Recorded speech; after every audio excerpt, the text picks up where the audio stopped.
Halo sahabat Midway, nama budaya. Ya, selamat datang di Midway Podcast. Saya Acen. Saya Edo. Ya, jadi di sini kami ingin membahas yaitu topik mengenai dilema yang sedang kita alami sekarang, yaitu pada saat wabah COVID-19. Nah, kita langsung mulai saja di topik dilema yang pertama ini. Nah, di sini kita punya dua dilema. Ini kasusnya adalah pada saat memberi dana makan, maksudnya kepada para biku atau para sangga yang berada di wihara, di akun Instagram ini. Jadi kita dihadapi dua pilihan, yaitu memberi langsung dengan tangan sendiri, ataupun mengirim makanan tersebut melalui jasa pengiriman makanan atau yang kita kenal di sini adalah ojol atau jasa-jasa pengiriman lain, atau nitip ke teman kita sendiri nih. Nah, jadi gimana nih pendapatnya? Ya, pertama-tama kan sebenarnya berdana itu baik ya. Kita semua juga udah tahu kan. Benar sekali. Dana ke biku sangga terutama itu suatu perbuatan yang baik. Nah, sekarang kita dihadapi dengan situasi di mana adanya virus ini. Nah, virus ini adalah virus COVID-19 ya, yang udah heboh lah di mana-mana kan. Semua orang juga udah tahu. Sampai merubah segala kegiatan kita dan semua perilaku kita berubah semua. Pakai masker, cuci tangan, segala ya. Pola hidup sehatnya lebih ditingkatkan ya sekarang. Dan kita dianjurkan untuk di rumah aja. Benar banget tuh. Sekarang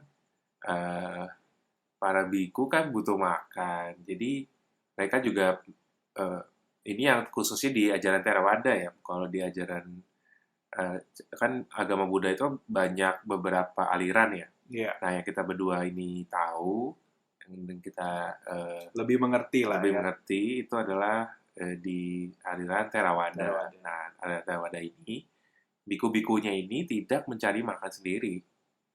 Jadi bikunya itu mengharapkan ya. Bukan mengharapkan juga sih, kayak membuka kesempatan para umatnya itu memberikan dana makan kepada biku. Nah, jadi mereka hanya makan dari dana atau pemberian umat-umat yang ingin berbuat baik. Gitu. Jadi mereka membuka kesempatan untuk ya terima dana makan itu dan hanya makan melalui itu. Jadi tidak ada mencari makan di tempat lain. Gitu ya. Jadi nggak bisa terlalu banyak juga ya kalau makan. Karena kan cuma bisa mengharap dari yang diberikan. Iya sih, tapi beberapa kasus ada juga yang biku-biku yang dapat dana makan banyak juga. Iya ya. Jadi ya bukan berarti karena hanya itu jadi nggak bisa makan gitu ya. Tapi ada juga beberapa biku yang punya banyak penggemar dalam tanda kutip ya, punya banyak sponsor. Ya, yang sering berdana makan kepada biku itu. Nah, sekarang kan kita udah tahu tuh memberi makan kepada biku tuh bagus kan. Ya, namanya membantu kehidupan para biku itu baik. Apalagi kehidupan suci ya, kehidupan mereka kan melatih untuk melepas keduniawian itu sudah baik. Lalu kita tunjang kehidupannya, jadi kita juga punya tabungan kebajikan yang sangat besar. Nah, dengan itu kita bisa ikut menambah kelangsungan dhamma juga. Jadi kan biku itu kan salah satu tugasnya itu menyebarkan dhamma, berbagi pengetahuan dhamma kepada para umat. Nah, dengan menyokong biku itu, dengan memberikan makan, kita juga ikut membantu menyebarkan dhamma melalui bante yang kita berikan dananya. Benar. Nah, masalahnya sekarang itu akan COVID. Nah, jadi COVID ini membuat kita punya cara baru nih untuk berdana. Jadi sekarang itu kan berdana bisa melalui yang tadi dibilang ya sama Aceh, itu adalah memberikan dana melalui ojek online. Oh iya. Ya, kita pesan, makan, lalu ojek online-nya di sana ada di wihara itu biasanya ada pengurusnya ya, yang mengatur makan pada biku. Nanti diterimakan di sana lalu disiapkan. Nah, tetapi berdana itu memang dikatakan ya lebih baik melalui tangan sendiri. Nah ini juga kita ada cerita nih. Saya pernah dengar juga nih soalnya nih. Iya, bahwa memang berdana itu lebih baik melalui tangan sendiri. Nah, ini kalau kita lihat sumbernya adalah Diga Nikaya Sutta. Sutta Pitaka, Ya, Diga Nikaya bagiannya. Diga Nikaya. Di Payasi Sutta ya. Ya, Payasi Sutta. Diga Nikaya 23. Nah, itu ada cerita bahwa ada seorang pangeran namanya Payasi. Nah, pangeran Payasi ini punya banyak, namanya pangeran ya, punya banyak pengawal dan asisten, ya pembantu, ya asisten. Nah, kebetulan pangeran ini memang dia tuh sebenarnya nggak percaya tuh atas kelahiran kembali alias Puna Bawa. itu kelahiran kembali itu setelah kematian. Tetapi setelah dia mendengarkan dhamma dari ada seorang Bante yang bernama Bante Kumarakasapa, nah dia menyatakan bahwa dia tuh mau berubah. Dia memutuskan untuk melakukan dana kepada petapa, kepada brahmana, pokoknya orang-orang yang suci lah, dan orang-orang yang membutuhkan seperti fakir miskin atau pengemis gitu. Jadi mereka dia itu berniat gitu untuk berdana, kan namanya pangeran ya kaya juga kan. Nah, setelah berniat begitu, kemudian dia tuh nyuruh ininya salah satu pegawainya dia namanya Utara. Utara, bukan Utara Selatan ya. Bukan Utaran juga. Utara ini salah satu pembantunya dia. Nah, ini untuk ngasih dananya. Kadang kan pangeran, namanya pangeran itu kayak bos ya. Jadi dia suka nyuruh-nyuruh pegawainya gitu. Repot soalnya. Ini namanya pangeran. Suruh-suruh aja gitu. Iya. Nah, si Utara ini namanya pembantu juga dia nurut-nurut aja. Oh iya, disuruh sama pangerannya untuk ngasih. Nah, kebetulan ternyata dana yang dikasihkan oleh pangeran ini ternyata nggak bagus barang-barangnya gitu. Agak busuk lah gitulah ya. Oh gitu. Kalau ceritanya sih jelaskan seperti itu. Nah, pangerannya sendiri tuh nggak berani buat pegang barang-barangnya itu karena kualitasnya sangat-sangat buruk gitu. Sampai gitu ya. Kemudian Payasinya itu setelah ditegur alias diberitahu kepada Utara gitu ya bahwa barangnya ini nggak bagus sebenarnya. Ya. Nah, Pangeran Payasinya ini lalu diganti gitu barang-barangnya udah dikasih. Tapi tetap aja si yang memberikannya itu ya Utaranya itu. Jadi si pesuruhnya itu yang memberikan langsung kepada para Bante dan para fakir-fakir miskin kayak gitu. Nah, akhirnya ternyata setelah meninggal ceritanya ya, si Payasi ternyata terlahir karena dia juga suka berdana kan, dia terlahir ke alam surga katanya. Wah. Jadi memang salah satu akibat berdana itu adalah terlahir di surga. Wah. Ya, makanya kalau yang pengen lahir di surga banyak-banyaklah berdana. Ya asal punya uangnya aja ya. Jangan dipaksakan. Jangan besar pasak daripada tiang. Ya. Nah balik lagi ya ke ceritanya Payasi ini. Nah ternyata Payasinya terlahir di surga. Dan Utara, si pembantunya itu terlahir juga di surga tuh. Karena dia ikut berdana juga kan. Tapi surganya sama? Nah ternyata si Payasinya itu terlahir di surga yang kosong. Ya.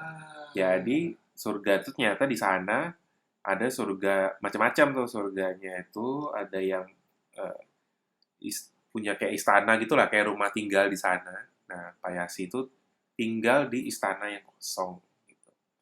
Jadi dia tuh nggak ada temennya. Oh, gitu. Nah, sedangkan si utara itu tinggal di istana yang penuh dengan pegawai pembantunya. Jadi dia tuh jadi bosnya gitu di surga. Karena dia menyerahkan dana secara tulus ke orang-orang itu, ya. Memperhatikan kualitasnya, kemudian menyerahkan secara langsung. Nah, itu juga salah satu faktor bahwa berdana itu harus, ya bukan harus ya, tapi bisa menambah kualitas berdana dengan menyerahkan secara langsung. Nah, setelah diserahkan langsung itu, maka kualitas dananya kita itu, pemberiannya kita itu bisa lebih baik lagi. Seperti ceritanya si Utara ini, dan Pangeran Payasi contohnya gitu ya. Nah, tapi dengan keadaan begini, kita kalau menyerahkan langsung kan bahaya juga kan. Jadi, Iya. kalau dilihat dalam ini ya, kalau di Peraturan Gubernur DKI Jakarta, Jakarta. nomor 33 tahun 2020, Tentang apa tuh? tentang kegiatan beribadah. Oh, iya. Nah, pernah dengar nih soalnya nih. Tuh, Jadi- nah ini di pasal 11 nih. Jadi selama pelakuan PSBB, nah ini dikatakan bahwa dihentikan sementara kegiatan keagamaan di rumah ibadah dan garis miring atau di tempat tertentu. Berarti kita tidak boleh melakukan kegiatan ibadah. Seperti yang kita tahu ya, kalau dilihat di berita, bahwa semua kegiatan ibadah kayak kebaktian, puja bakti itu udah nggak ada lagi tuh. Benar. Jadi bukan nggak dibolehkan ke wihara sih, tapi memang disarankan untuk ditiadakan Benar. kegiatan ibadahnya.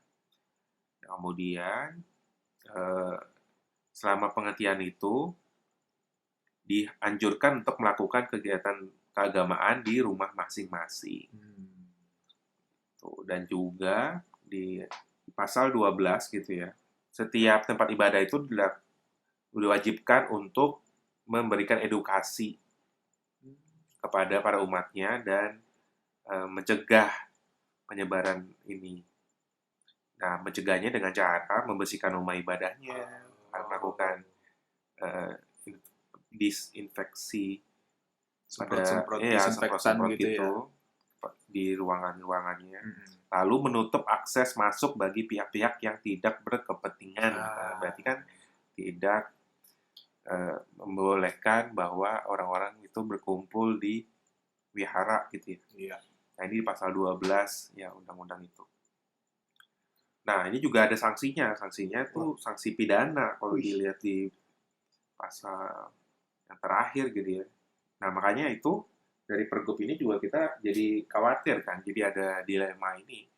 Apakah kita harus memberikan langsung atau kita bisa menitipkan? Sebenarnya kan alternatif lain ya, memang kita tidak menghilangkan dananya, tapi kita bisa menitipkan ke ojek online atau ke orang lain gitu ya yang bisa.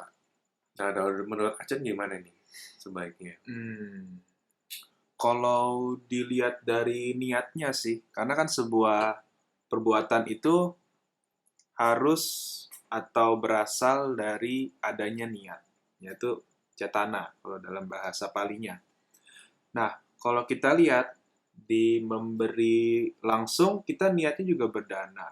Niat dengan tulus menyiapkan dana makan ini kepada para biku, lalu menyerahkannya dengan penuh sukacita, pasti akan memberikan pahala yang besar. Lalu dengan mengirim makanan atau melalui alternatif juga punya niat yang sama sih sebenarnya ya. Iya, niatnya tuh sebenarnya sama aja. Kalau yang penting itu kan niat tuh, tapi balik lagi. Nah, caranya gimana? Kita mau nyerahin langsung atau nitip itu, ya itu tergantung situasi. Balik lagi, situasi yang sekarang seperti apa. Kalau memang memungkinkan untuk memberikan langsung, ya lebih baik gitu. Tapi sekarang ini kan anjurannya begitu. Jadi ada peraturan juga, sampai ada peraturan gubernur gitu kan, kalau di DKI Jakarta ya. Mungkin di tempat-tempat lain berbeda. Nah, tapi ada peraturan ini, kalau kita melanggar peraturan kan tidak bijaksana juga. Walaupun kita tahu kualitasnya lebih baik, tapi kita melanggar peraturan gitu. Serba salah juga ya. Nah iya, maka dari itu eh, mungkin teman-teman bisa komen juga nih menurut pendapat teman-teman Benar-benar. gimana atas ini. Jadi di ini kan udah di-post nih di IG midway.budis ya, Iya, midway.budis. Bisa di-follow juga, dicari nih. Ada dilema tentang COVID-19. COVID-19 nih yang warna orange gitu. Iya. Nah, nanti dicari, di sana bisa dikomen pendapat teman-teman gimana. Jadi di sini juga kebetulan ada sahabat Midway yang lain yang sudah komen sih. Oh iya gitu. Ya bisa kita bacain. Ini pertama dari Davina underscore Senjaya. Menurut saya ya gak ada masalah. Sama-sama saja buah karma baiknya. Karena yang disebut karma muncul dari niatan. Oh, ini yang kita bahas tadi ya. Iya betul. Memang yang penting itu niatnya. Kalau niatnya untuk berbuat baik ya cara apapun, sebenarnya bisa asal tidak melanggar norma-norma yang ada gitu ya. Terus juga menurut dia kalau dengan tangan sendiri itu sama aja dengan mengirim makanan. Tapi jika dengan memberikan melalui tangan sendiri dapat bertemu dengan para bante lalu menumbuhkan keyakinan yang semakin besar. Tentu melalui tangan kita lebih baik menurut dia. Salah satu kelebihannya ya dari kita Hmm. menyerahkan secara langsung, kita bisa menatap langsung kepada bikunya gitu. Nah, bikunya juga biasanya ini ya memberikan pembacaan parita gitu setelah berdana makan kan. Iya, Nah, pemberkahan.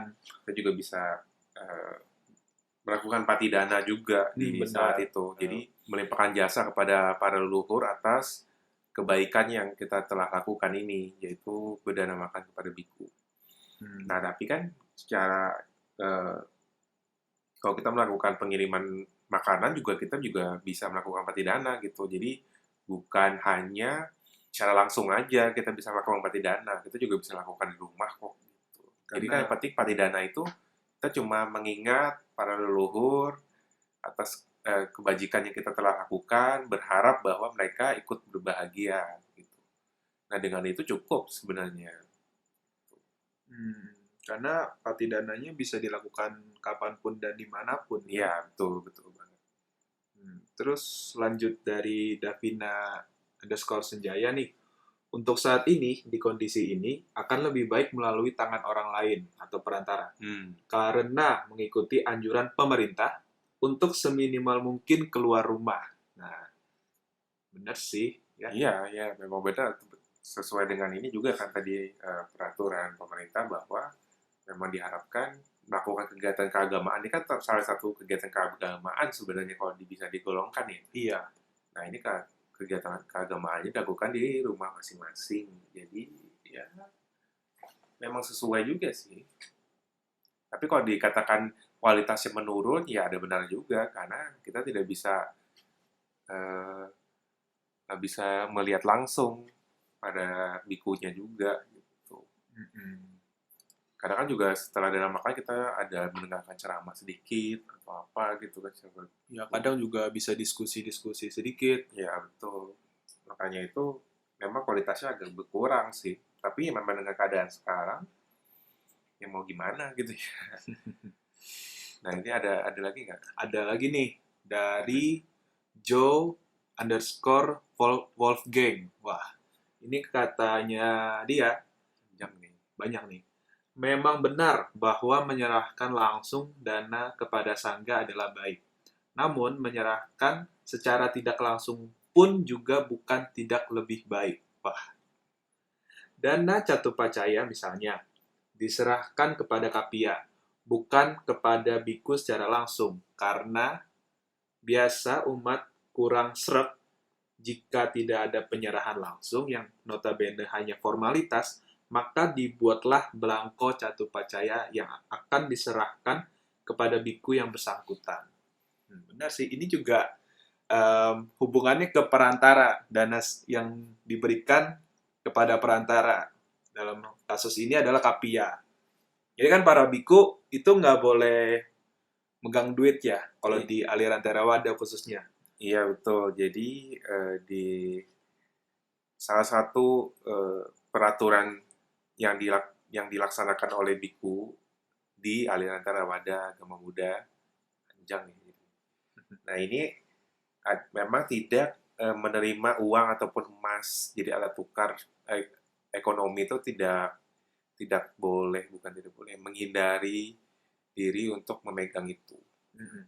Tujuannya apa? Jadi tujuannya tidak melekat lagi terhadap kehidupan duniawi. Hmm.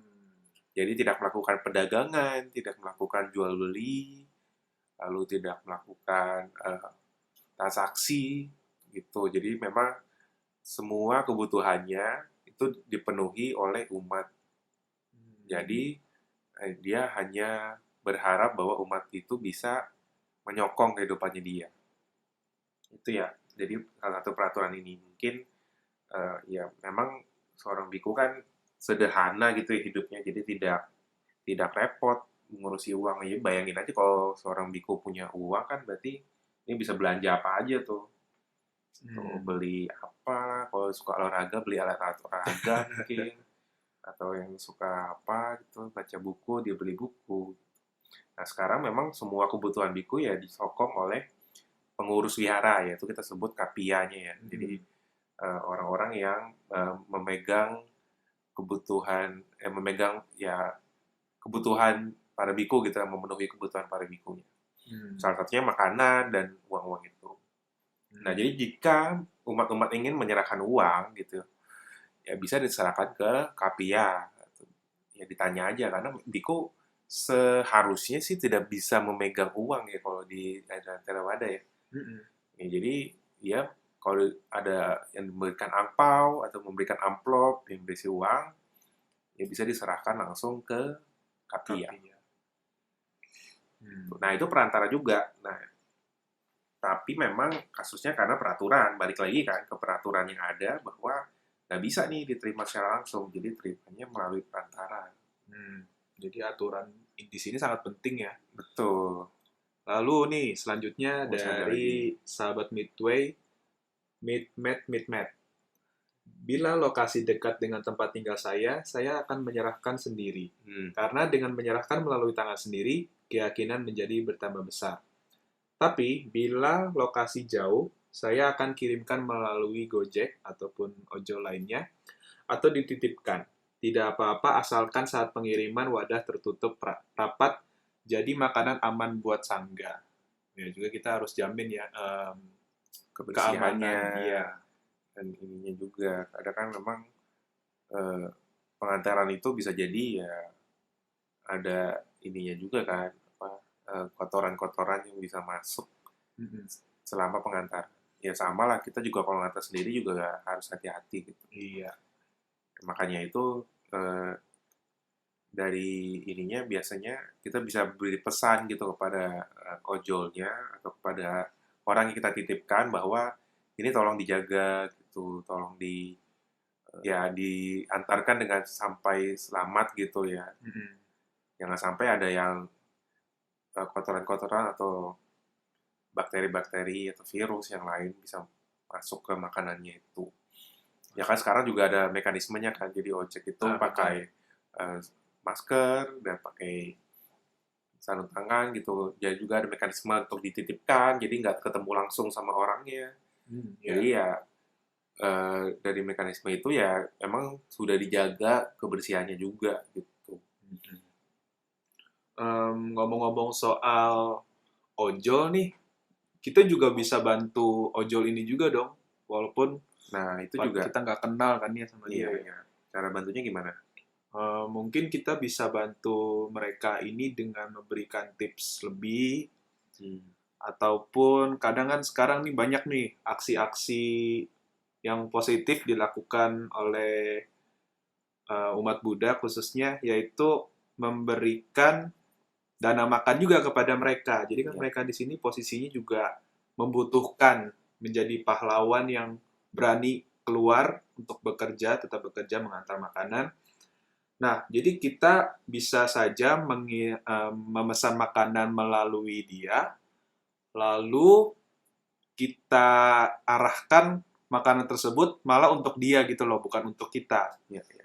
Jadi kita langsung bilang ke message-nya, Pak, ini untuk Bapak aja untuk nanti malam gitu.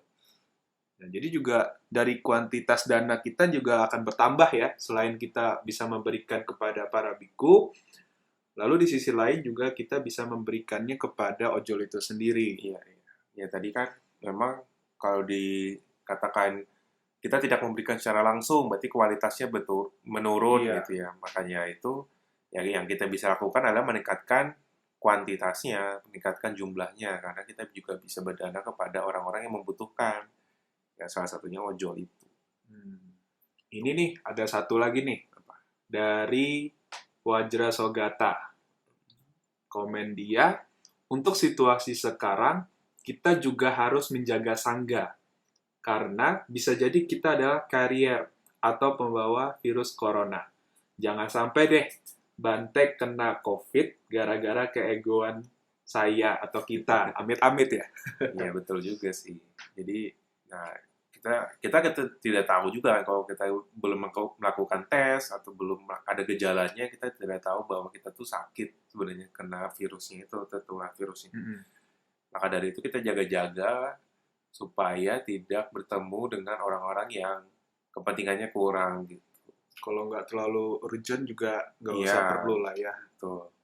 Maka dari itu ya kita bisa di rumah aja, kemudian kita cari alternatif lainnya yang terbaik lah untuk kita sendiri. Karena kalau kebajikan itu dilakukan pasti ada jalannya kok. Betul, betul. Iya. Udah, itu aja ya yang kita bisa sampaikan di sini. Mungkin ini podcast perdana masih banyak kurangnya juga ya. Iya, mohon maaf deh. Mungkin kalau teman-teman punya saran atau dukungan, bisa langsung aja komen di post yang ada di akun Instagram kami, yaitu midway.buddhist. Iya. Atau teman-teman kalau mau follow silahkan dengan Iya. senang hati. Mau DM juga boleh. Boleh juga Mau kami nanya apa gitu. iya, untuk berdiskusi kita usahakan selalu stay lah. Jadi demikian Midway podcast kita pada hari ini. Terima kasih kepada teman-teman sudah menyempatkan waktunya untuk mendengarkan podcast ini. Dan kita tutup dengan salam bahagia selalu. Namo Buddhaya. Namo Buddhaya. Stay safe di rumah aja ya. Stay healthy juga.